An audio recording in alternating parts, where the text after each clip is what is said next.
Welcome to the Mavericks Unleashed podcast. Back on the show today is Eric Feigl, veteran coach with over 17 years of experience coaching both in person at Mission 5 Fitness in Cincinnati and remotely online. You can find him at ericfeigl.com. Before we dive into today's topic, how to be coachable, I got to ask you, Eric, Formula One, have you been Yes. following it? What are you, Team Yes. McLaren? Are you Piastri? Are you Lando? What is it? Oh man, mm, I don't think I'm Team McLaren. I do like Lando. I I started out liking Lando when I first started watching it a few years ago, and I like him. And then um, I really like, oh man, the new driver for Mercedes. Why can't I think of his name? The real young kid, the Oh, Italian. yeah, yeah. Oh, I can't think of his I name too. can't.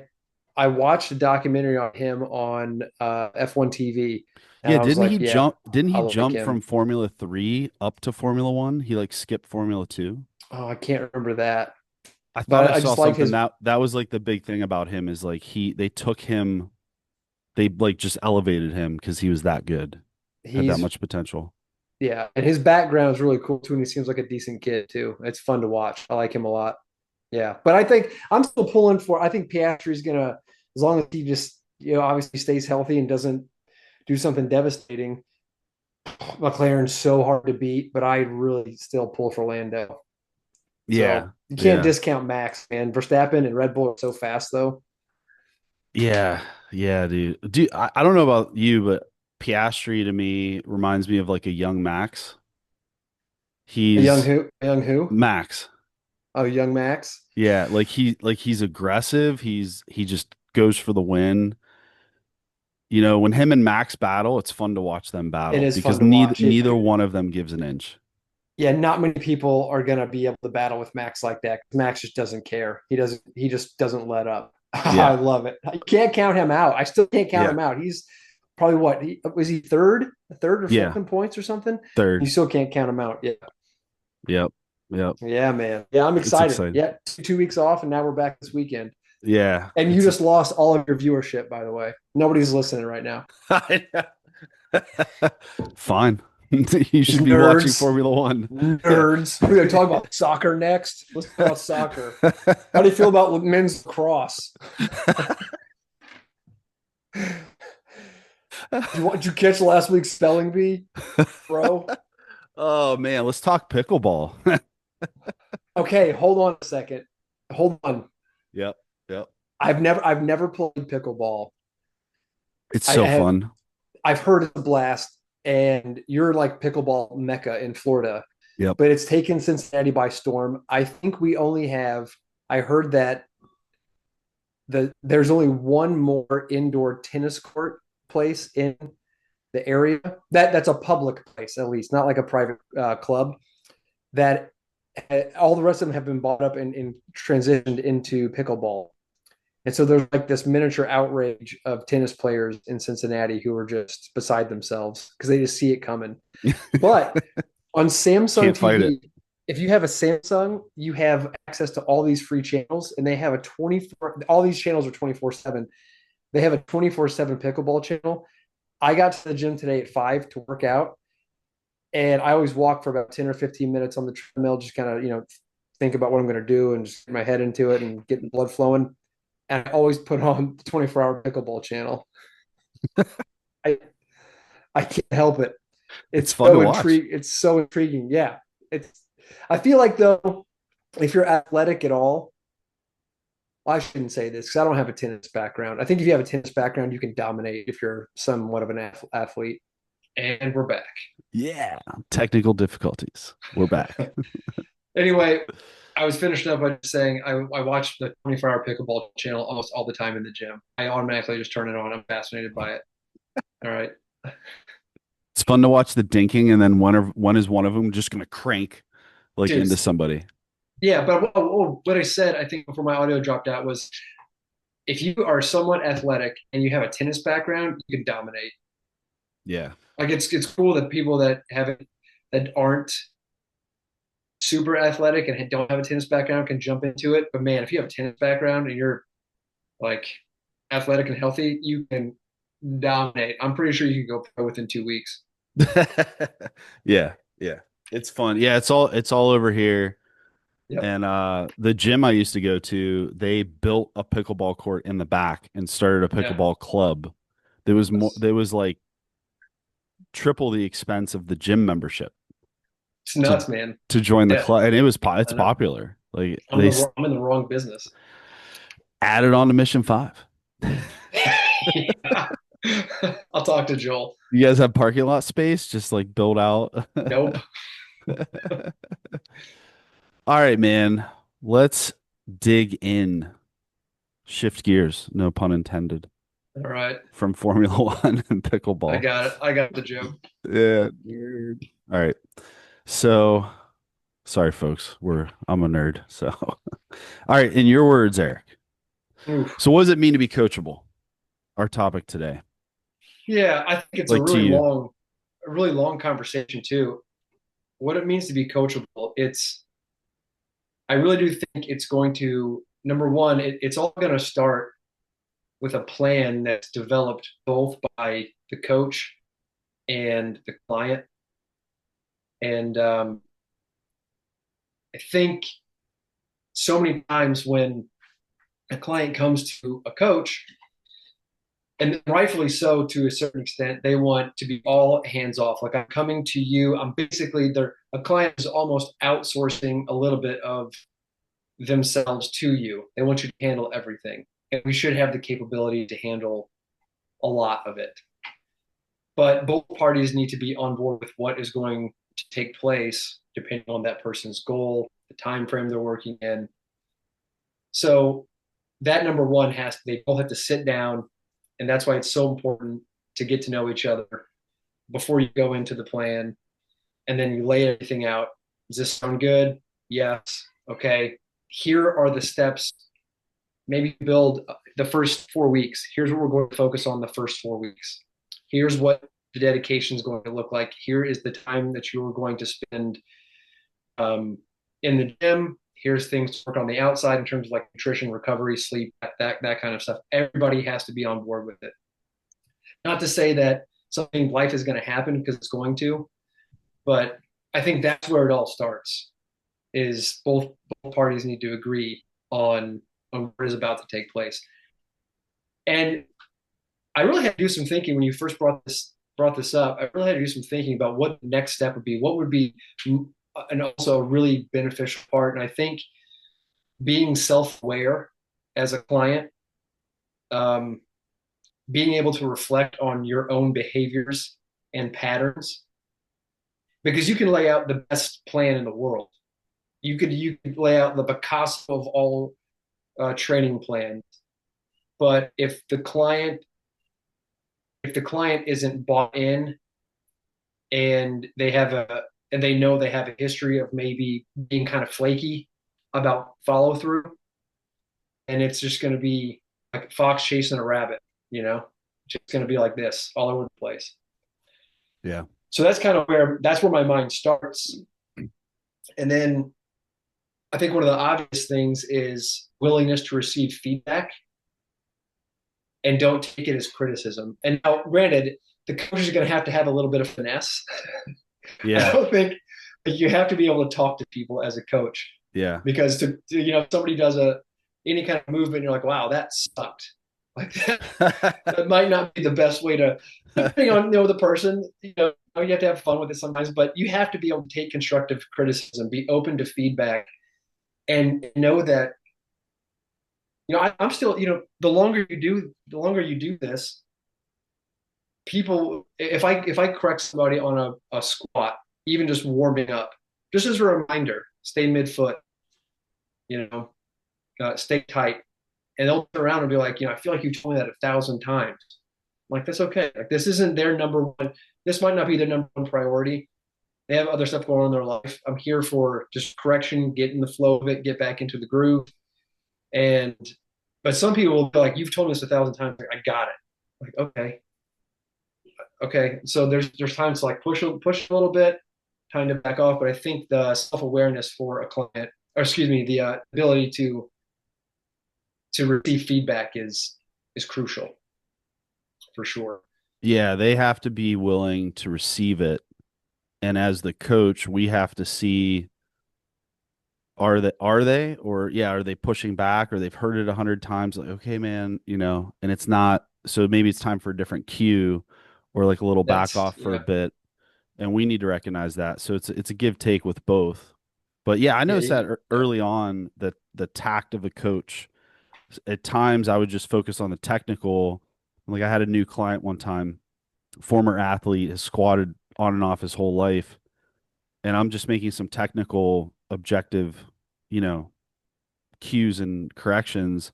And then I noticed there was some defensiveness, like, well, I do it this way because, and so I had to work on building some trust and backing off a little bit, not hitting every little, because it's easy as a coach to just go, oh, it's very objective. It's nothing personal. It's right. just you hired me to give you the technical feedback. But if we get caught up too much in that and not the relationship and building the trust and Hmm. then opening up to, well, maybe narrow you're going really wide, or you need to narrow it a little bit or give Yeah. it a How does this try. feel? Those kind of things. Yeah, Yeah. yeah, yeah. Not Yeah. not approaching it from like, this is wrong, try that, that type of Yeah. thing. But yeah. I think that kind of leads into another one I thought about is being action oriented, which we kind of go off of what you were saying, the willingness to trust the process, but then also to put it into practice. Trust that you have their best interest in mind. As they're getting warmed up to those things, the cues that are coming in that they're receiving is for their benefit, and they're bought into it, and they know that it's not you being nitpicky, even though sometimes we get a little bit nitpicky. And I think like refinement on the people, at least for me, the people that I know are really dialed in. I seem to get even more focused in. You know, Yeah. I think those people really appreciate it. But the people who are the casual exerciser, they don't. I don't think really appreciate it as much. The nitpicking. And I think Yeah. they'll be more open to tell you that if we are also open to feedback. Like, hey, Yep. it's not feeling good today, or whatever the excuse is going to be, or the reason is going to be. Yep. Yep. Yeah, I noticed that for sure. Um, what about, like you said something that made me think. I've had this challenge a couple times, but you said, trust the process. Mm-hmm. So have you, had clients, maybe prior experience, maybe worked with a prior coach, and then you program them. Mm. How do you help get them buy into that if you see that they're kind of questioning, like, let's say you're doing a 3x5 LP or you're doing an HLM or, different programming to meet their needs, and they've never heard of that before, and they're kind of, you know what I mean? Like I've Yeah. had people say, oh, I could have done more weight. And I go, yeah, but we're going to incrementally load. It'll get heavy. It'll get hard. Just trust the Yeah. process. Yeah. Have you run into that or had to, get people to buy into it? Yeah, of course. I think there's one way to address it is by realizing that there are multiple ways to skin the cat. So I like to tell them, like, there's nothing wrong with whatever your coach, your trainer did before. That's totally great. Did it work for you? How did it go? What kind of downfalls did you see in it? Did you have any setbacks? Are you willing to open and trying to something new? And again, this goes back to the very beginning, though. This should all be laid out at the very beginning stages. This is how I address things. This is what I think might work best for you, and that's where you should learn all of those kind of things. But before the program even starts, before they even see it, and they're like, "Oh, what is this?" Like they have no idea going into it, and the coach messed up somewhere. And but being open and honest and sharing your vision, and but also not like I I've seen it, and it's kind of gross. And I probably did it as a very young coach, like bashing other coaches because you don't agree with the methodology, and that doesn't help anybody. But this is right because I say it's right, and I've done it this way. I mean, that doesn't help anybody, and it's also very off-putting. It's like going through a grocery store line, and you ask how the clerk is doing, and they're like, "Oh God, I've been here for 5 hours. I've got 3 more to go," and you're just like, sorry for inconveniencing you, like nobody wants that. So don't, as a coach, stay away from the other coach bashing and just acknowledge that they've done one thing. Great. Here's my methodology. How do you feel about that? Let's talk about it. Here's why I do things this way. Here's the benefits. And then also be open to adjusting it along the way as a coach as well.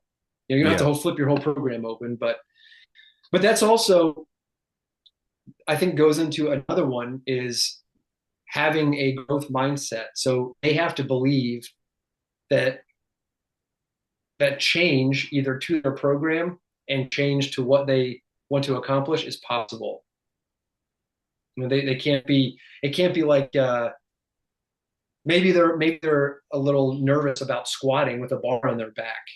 They're so timid at it, which is fine. That's most people who've never done it before are probably like that. And it's, our job as the coach to explain it to them. Here's the efficacy of it. Here's why we do it. Here's why we think it's safe, and lead them down that path. But they have to have that growth mindset. Otherwise, it's going to be a real rocky road. You know, if you're 4 weeks in and they're still super timid about getting under a bar, then something happened on week one that shouldn't have happened. Yeah. Yeah. Probably the trust piece, trying to establish trust early on in Yeah, relationship with the client. yeah. I find that, like, yeah, especially with things like the deadlift, not so much bench press or press, but the deadlift and squat movements are much more intimidating. And the first time I've walked people to the barbell and they're like, "Oh, I don't know." I'm like, "Hey, all right, I'll tell you what. If you're not ready for this right now, how about we try a goblet squat? Because you can do a lot of coaching with goblet squats, and you lead, but they have to have a path. Like, we're going to do this for a handful of workouts and see how that feels. At least it actually gets them squatting, and then maybe on week three, then they'll start with a 15-pound bar if you have that, just to get them in the position to squat. Same thing with deadlift. Not comfortable lifting a bar off the ground. Okay, let's try a kettlebell. And maybe you call it something different. Maybe you don't call it a back squat. Maybe you don't call it a deadlift. You call it a hip hinge and just a squat. And you leave some terms out of it. So there are things like that, but lead them down the path to get to where their ability can take them. And by week 2 or 3, hopefully they're more open to the process, because you're also pliable, you know. Yeah. So from the client perspective, that's kind of like what the coaches, like what we're going through in art, like what we're trying to assess and get them comfortable and still training and working towards something. But from the client perspective, what would you say for them to be coachable and open-minded to follow, listening to the coach, following the program? And in that scenario, so kind of something that stands out to me that I want people that are like, how do I be coachable or how do I work with a coach? They also need to really communicate to us. Yeah, So they might follow us and trust us, but then get under the barbell to squat and they're super nervous, but they're not communicating that. So they also have to be really open, I think, to communicating a lot with us yeah. and giving us feedback. Yeah, yeah. And Communication is key in the especially in the accuracy, but remote environment. yeah, and the remote environment is a lot different because it's not coming in immediately. Yeah. And in the remote, yeah. So there's, there, that's a tricky one, because by the time you get to where they're going to be squatting, um, and going through all of those motions, then they have a little bit more buy-in to the process. There's probably a little bit more flexibility in person. You're right, but yeah, Yeah, leading because up you could see in the moment, you could sense maybe they're a little nervous. You can right kind of away. prompt them. But yeah, in Yeah, the remote, if we just ask them right off the bat to squat and maybe they don't do it, they click skip, but then they don't say anything. So then it prompts us to talk to them and, what's going on here? Maybe they don't send the video because they're nervous. It's doesn't look that good or, so they have to give us the feedback, especially yeah, in and the remote environment. there's all those things you can do in the assessment too, to figure Hmm. all that out before you start having them do all the movements. But there's definitely there's definitely a learning curve on both. And I think there needs to be more forgiveness almost to the remote coaching, a little bit more Hmm. forgiveness Yeah. on the coach's part, just being a little bit more flexible, give them a little bit more rope. Yeah, for sure. But another one that I thought about was because most of the time you're outsourcing they're not, maybe outsourcing is not the right word, but they're looking for accountability. So in person and online, you just don't want to be handed a program unless you're that kind of person, which is a totally different concept. If you're looking for actual coaching, you have to they have to be accountable, which means they also have to own their decisions. So they have to own that maybe they're going out the night before a workout's supposed to come through, or their nutrition isn't spot on, or they did skip a couple of workouts. There's they need to be able to own their own decisions, and needs to be like constant feedback. So if you were to tell me, Mark, that um, you maybe you program a specific weight and you just weren't sure about it. I wasn't sure about that weight, so I dialed it back. Okay, well, let's have the conversation about my role, about your role. I saw something in your last workout that made me think that you can definitely handle this. Tell me a little bit more about why you thought you couldn't do it. You didn't try it. So there's got to be they have to have that accountability and know, like, okay, like that was on me. That was my mistake. Maybe they didn't trust the process in the moment.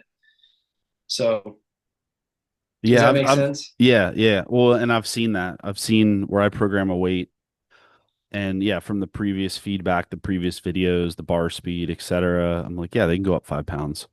And Yep.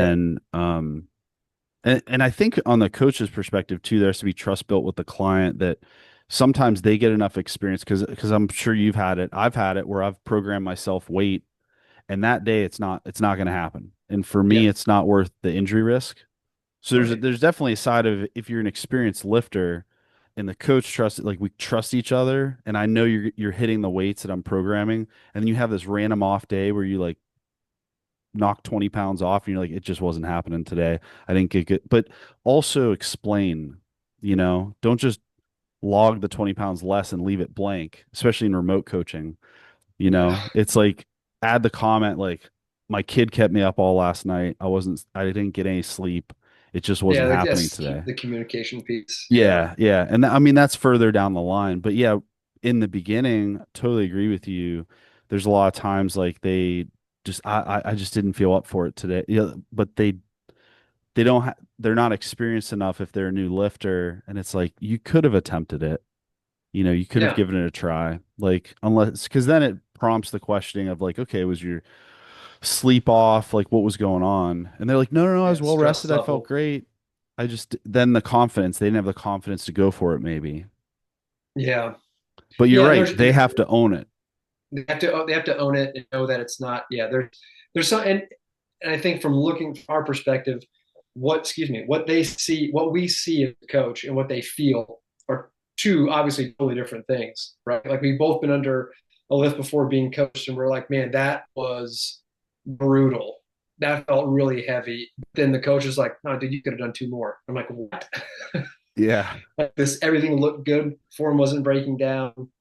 High level effort. Everything was on track, but it's just what they feel almost overshadows in their moment, in their time, overshadows what we're asking from them. Yeah. Yeah. And Yeah. I would encourage clients because I do this coaching myself in the lifts. I'll record myself and watch, especially if Yeah. I'm going for something heavy or a PR.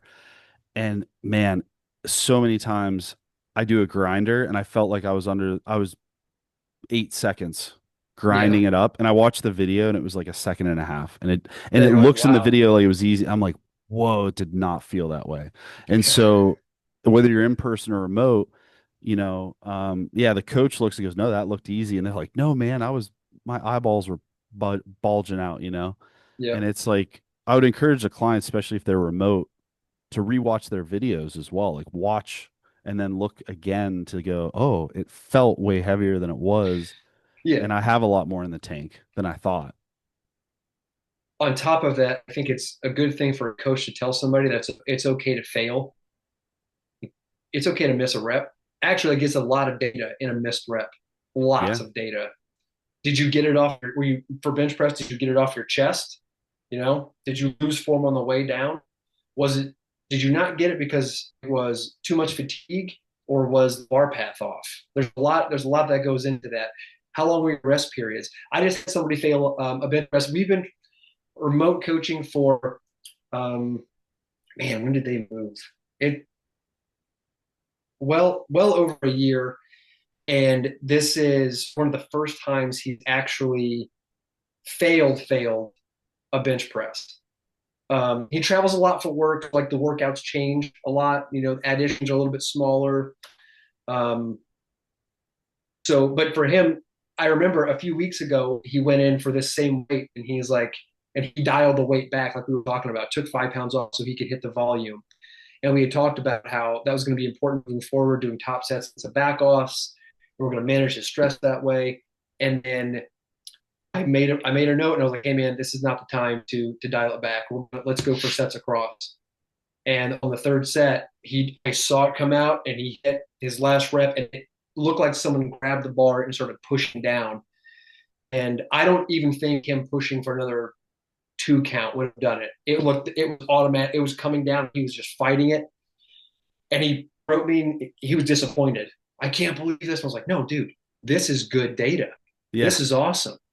Like Yeah. we've got some stuff to work through now. Like I like your form was good. How long were your rest periods? I'm still waiting to hear back on that. So, but that communication needs to be there also. Don't be afraid to failing a rep or missing a rep is what we really call it. Missing a rep is not. It's not a failure. It's a progress tweak. Is all that is. Yeah, well, and it can determine from the coach's perspective, like you said, is it coming off the chest or is it in a squat? Are you struggling to get out of the hole? And then that could influence how we're going to program some accessories because Right. it's going to show some weaknesses because the first thing to fail is going to be the weakest part of the compound lift. So if you're failing at the top and the lockout, that could affect how we program our accessories, Yeah. you know? Yeah. Yeah. I like that. So it's really good data. I think finally one of the things that I thought about was from a client perspective is being able to respect the relationship of the coach and client relationship, being able to respect that. They trust your role as the coach that they hired. You have a special skill that they don't have, and you've acquired it over a certain amount of training, time, repetition, sets with multiple clients, and you've adjusted your process, and they have to value you, but also know it's a two-way street. Mm. So I think all of those things, I mean, there could be a lot more. I think all of those things that we hit on is what I would say would make somebody coachable. Yeah. So It- you got self-awareness, willingness to receive feedback, um, action-oriented, growth mindset. They're accountable, and have respect for the coach-client relationship. I think those things are key. yeah. And I like what you said. I think a lot of that it's really important. And I've been refining my onboarding process. Um and I'm taking note myself of what you said. A lot of that can be discussed in the beginning. And I think what it comes down to is setting up the expectations. So, and I've experienced what you said earlier about a lot of times I liked what you said outsource because I do think it is that. It's because somebody could just take their own responsibility. The average person just goes to the gym and figures it out. Yeah, But then somebody right. says, nope, I'm going to give this expert, I'm going to pay this person to manage that for me. And I think sometimes that that perspective, it's like hiring the plumber, like come in and fix my leaky toilet or whatever, right?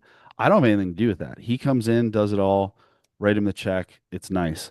Sometimes that can come across with the coach relationship, like, hey, you just do all this stuff. I'll go to the gym, do the work, and then that's it. And I just mark complete and you figure it out. And it's not like that at all. Like you have your part in it as well as the client to provide feedback, do weekly check-ins, whatever the coach is asking to. So there is Mhm. a participation. It's not Yeah. Yep. just tell me what reps and sets to do and I'll go do them and that's it.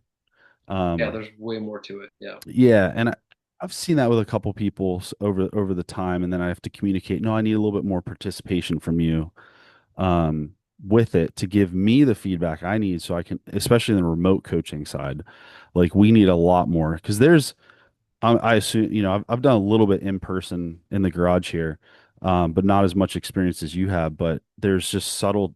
The person doesn't have to say anything, and we can read them and there's subtle things we can pick up on that just in remote coaching it's just you can't, and it's all passive, it's all reactive.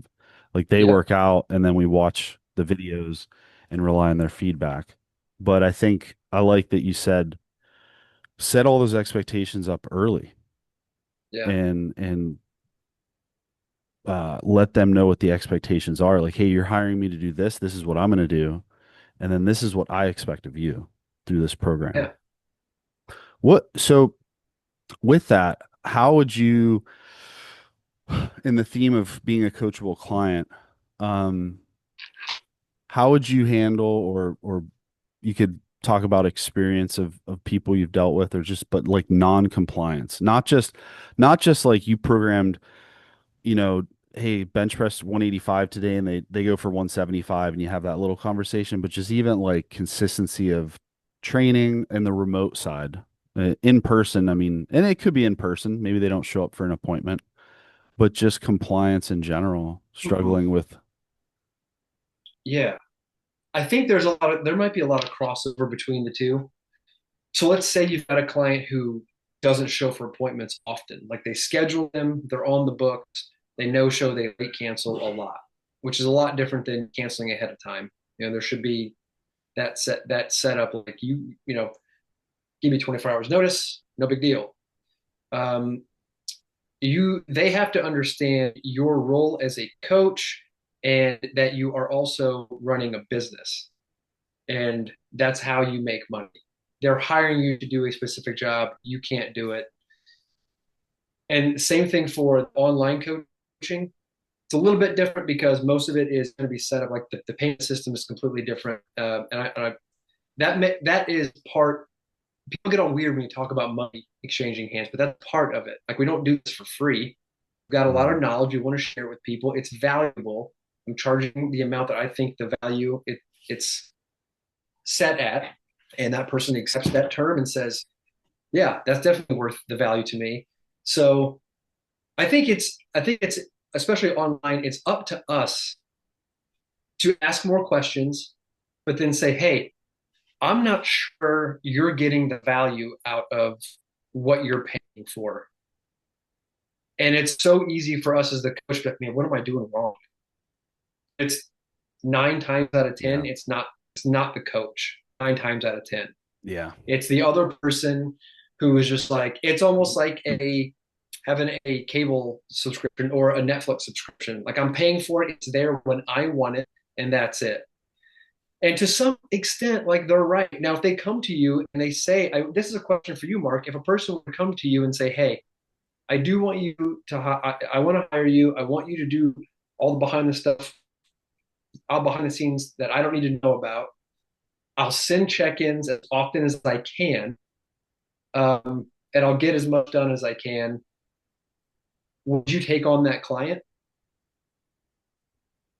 What's your level of compliance that you're looking for?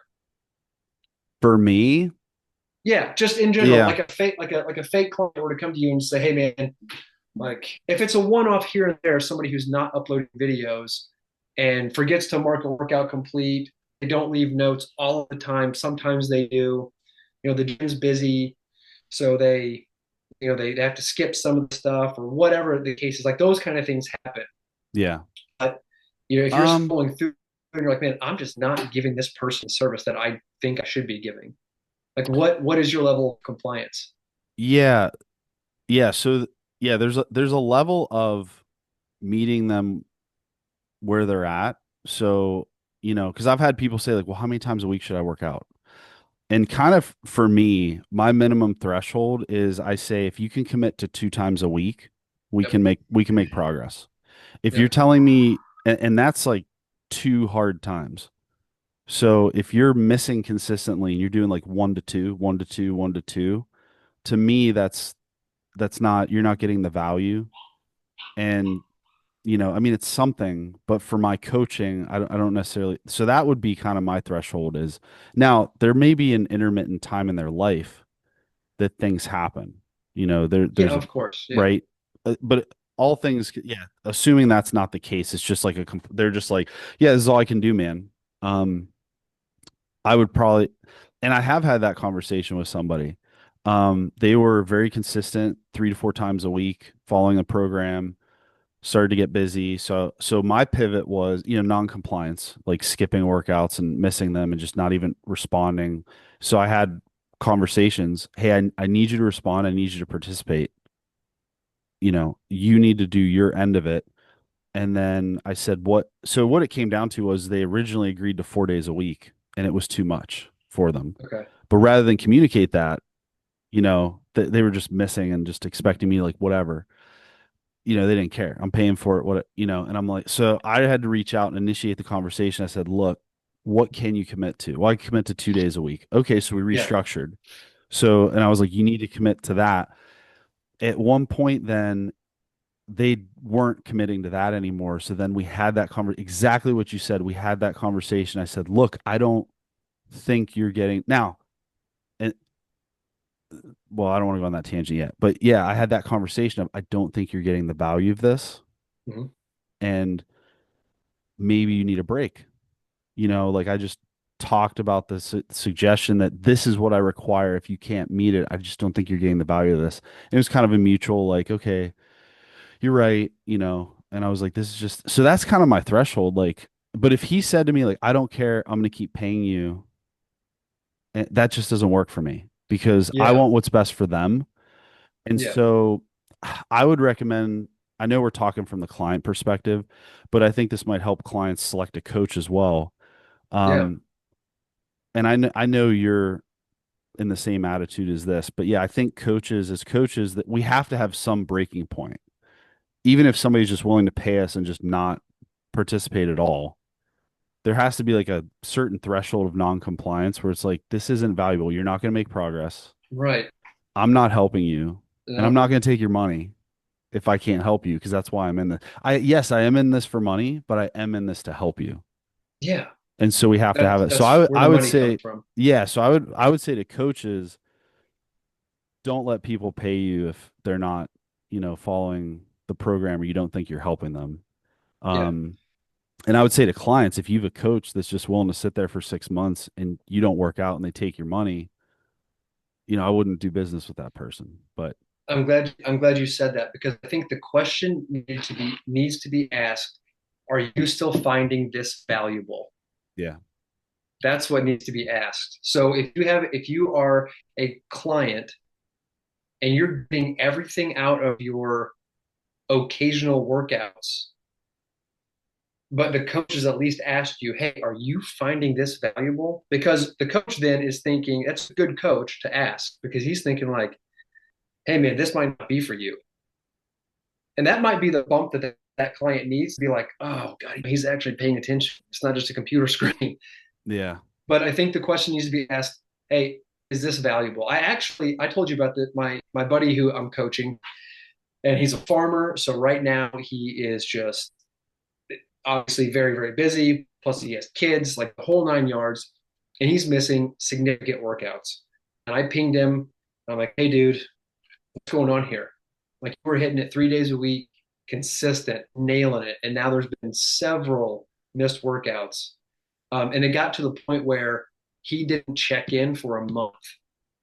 And right before his payment went through, a few days before his payment went through, I was like, "Hey man, I'm gonna pause your account, and I'm gonna disable your turnkey until you're ready. I'm not canceling. I'm just going to pause, but you won't be able to log in. He sends back this emoji, no, don't do it. And he calls me. He's like, hey, man, look, I'm really busy right now. We're doing a lot of stuff outside. I just haven't dedicated to being down in my basement. I'm like, no, I totally get it. I'm still doing this though. Yeah. With the fact of like, I'm not gonna sit here and take your money when you're not gonna use the service I know you find valuable. So, and he's totally grateful with that. He gets it and he'll be back. It'll be fine. But that Yeah. question needs to be at a value. What are you paying for? And is this valuable to you? Yeah. And I think just what you did is the right thing to do. As a coach, we should do the right thing. You could have easily said, okay, cool, man. Yeah, fine. I'll Right, keep your cool. subscription going. I did that with now I don't, I tell everybody in the beginning that, it's a subscription model, right? It's a monthly fee for the coaching. There's no, like, if you take a week vacation, there's no like refund or free week or anything like that. Right. But I had a client who was in the process of moving, had some hiccups happen during the move, had some just a lot of stuff going on out of his control, and missed about 3 weeks. And just to me, and it's not a part of my billing policy. Like, I don't credit you if you have time off, but it was just, to me, it was the right thing to do. So he had a lot of unforeseen things happen, and I just said to him, "Hey, man, your next." I forget how I did it. There was a way I did it with the billing, but I was able to give him 3 weeks free of no billing. So I was like, when you come back, I stopped I think his billing was going to hit like in the middle of all that going on. And I paused it and I just said, hey, man, I'm pausing you and then I'll restart you and give you 3 weeks credited back. I don't normally do that, but you've had a lot of things happen outside your control and I Yeah. value you. And man, I think that goes so much further than just letting the billing keep going Yeah, absolutely. because we have a really great relationship. He was so thankful for that. He knows that's built more trust between us too, Yeah, of course. because he knows I'm keeping an eye out for him and then I pay attention to all the little details, including that. Yeah. And then he's even brought me an additional client, which Yeah. That's I'm so just thankful for. yeah, that's good business. Yeah. Of course, if a person is just like, hey man, I'm busy, I'm just busy at work this week, can't make it to the gym. Yeah. That's Uh, I'm busy sorry. too. I can't watch Netflix. Like that's not the same thing. And there has to be discernment. And it's the same thing for in-person coaching too. There's got to be discernment. Like late cancellations happen, sleeping in, skipping, being hungover. Um, some people forget, oh, I got my appointment today. Well, those things happen. Like you're getting to get charged. But life events, that's a totally different thing. So I mean, I know we're a little bit off topic with that, but that's also something that needs to be addressed right up front too. Those kind of Yeah. expectations. Yeah, yeah. Well, and to tie back to the being coachable as from the client perspective, communicate with your coach like when those things are going on. Yeah. And if your coach reaches out to you, just be honest, Yep. and be honest with yourself, because if you're not seeing value in it, and like you said, it could be the wake up call to the client where they're like, Mhm.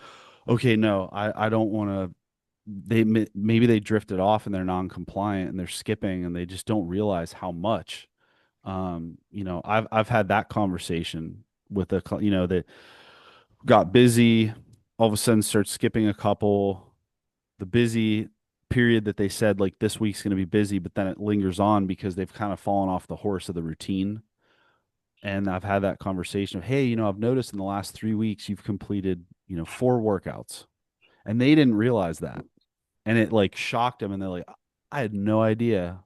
And then all of a sudden, 3 workouts in a row, 3 workouts in a row, like they got, it was that nudge.